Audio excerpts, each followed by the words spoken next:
আসসালামু আলাইকুম। সপ্তম শ্রেণীর বাংলা টিউটোরিয়ালে তোমাদেরকে স্বাগতম।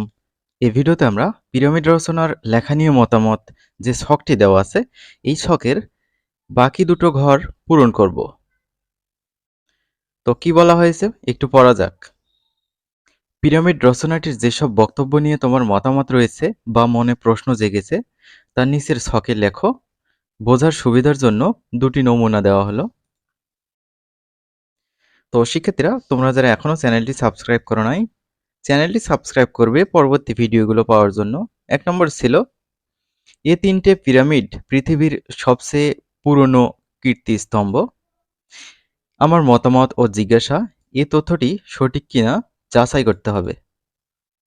2 নম্বর, ভেবে কুলকিনারা পাওয়া যায় না, সে সম্রাটের কতখানি ঐশ্বর্য আর প্রতাপ ছিল, তিনি আপন রাজধানীর পাশে লক্ষ লক্ষ লোককে 20 বৎসর খাওয়াতে পরাতে পেরেছিলেন।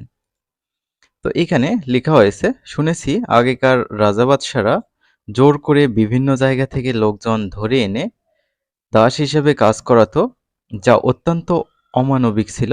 পিরামিড বানানোর সময়ে এ ধরনের কিছু ঘটনা ঘটেছিল কিনা জানতে হবে। 3 নম্বর লিখেছি, এ বস্তু তৈরি করতে 23 লক্ষ টুকরো পাথরের প্রয়োজন হয়েছিল। এ তথ্যটি সঠিক কিনা যাচাই করতে হবে। 4 নম্বর আমরা লিখে নিয়েছি, এই লক্ষ লক্ষ লোকের থাকা খাওয়ার ব্যবস্থা করার জন্য যে বিরাট প্রতিষ্ঠানের প্রয়োজন, সেটা গড়ে তোলা এবং তাকে 20 বছর ধরে চালু রাখা তারাই করতে পারে যারা সভ্যতার খুব একটা উঁচু স্তরে উঠে গিয়েছিল। আসলেই তখনকার মিশরীয় সম্রাটগণ কতটুকু সভ্য ছিলেন এবং এই 1 লক্ষ লোকের কথা বলা হচ্ছে, সেই তথ্যটি সঠিক কিনা যাচাই করতে হবে। তো শিক্ষার্থীরা, এই হচ্ছে এই ছকের আনসার। আশা করি বুঝতে পেরেছো।